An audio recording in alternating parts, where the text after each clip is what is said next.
Audio Jungle.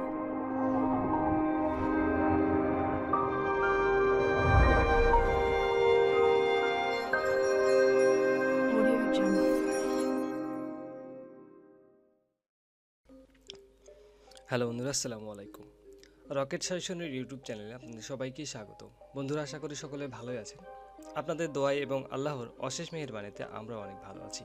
তো বন্ধুরা, আজকের এই ভিডিওতে আমরা আপনাদের সাথে শেয়ার করতে যাচ্ছি ডিগ্রি দ্বিতীয় বর্ষ পরীক্ষা 2022 অনুষ্ঠিত 2024 বিষয় মনোবিজ্ঞান তৃতীয় পত্র। বিষয়ের শিরোনাম হচ্ছে বিকাশ মনোবিজ্ঞান। এর বিষয় কোড হচ্ছে 123401।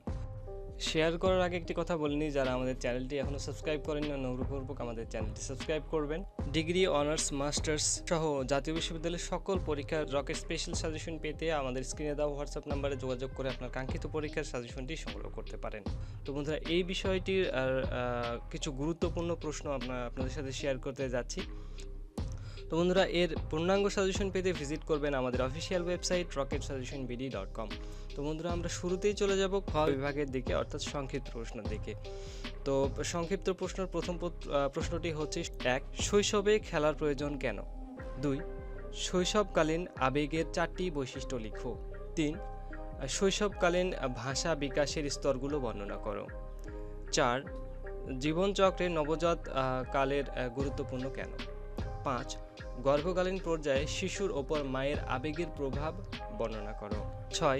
ইমপ্ল্যান্টেশন, জিন ও ক্রোমোজোম কি? 7. বিকাশ মনোবিজ্ঞান কি? বিকাশ মনোবিজ্ঞানের লক্ষ্যগুলো লিখো। 8.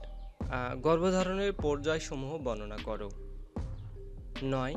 সামাজিক বিকাশের সমবয়সী দলের ভূমিকা আলোচনা করো। তো বন্ধুরা, এই 9টি অতীব গুরুত্বপূর্ণ প্রশ্ন আপনাদের সাথে শেয়ার করা হলো সংক্ষিপ্ত প্রশ্ন থেকে। এবারে আমরা চলে যাব গ বিভাগের দিকে। তো গ বিভাগ রচনামূলক প্রশ্ন। 1. বিকাশ কি? বিকাশের নীতিসমূহ বর্ণনা করো। 2. নবজাতকের প্রতিবন্ধী ক্রিয়াসমূহ বর্ণনা করো। 3. গর্ভকালীন বিকাশের স্তরসমূহ বর্ণনা করো। 4. শৈশবের খেলার ধরনগুলো বর্ণনা করো। 5. শৈশবকালে আবেগ বিকাশের ধারা ও ধরন বর্ণনা করো। 6. জন্মপূর্ব বিকাশের প্রভাব বিস্তারকারী উপাদানগুলো আলোচনা করো। 7. বাল্যকাল ভাষা বিকাশের পর্যায়গুলো বর্ণনা করো। 8. শিশুর নৈতিক বিকাশের পুরস্কার ও শাস্তির ভূমিকা আলোচনা করো। 9. বয়ঃসন্ধি কি? বয়ঃসন্ধিকালীন দৈহিক পরিবর্তন সমূহ বর্ণনা করো। 10.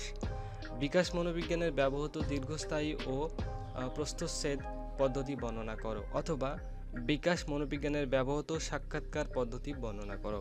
বন্ধুরা, এই ছিল আমাদের মনোবিজ্ঞান তৃতীয় পত্রের অর্থাৎ বিকাশ মনোবিজ্ঞানের অতীব গুরুত্বপূর্ণ প্রশ্নগুলি।